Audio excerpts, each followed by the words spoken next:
Hi guys, madaling araw na rito. Meron akong problem sa aking lababo. Nag-leak siya, nag-overflow, parang barado.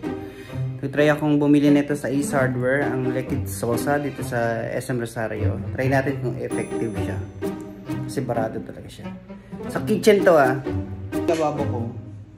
Hindi pa siya tiles pero ito video ipapatiles na siya. Kasi naantay ko lang yung cargo box para mapalitan itong aking grip of mobility.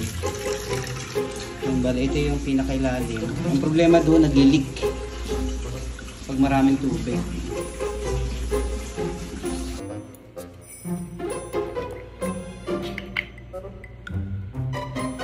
Minsan talaga hindi natin maiwasan itong mga ganitong bagay.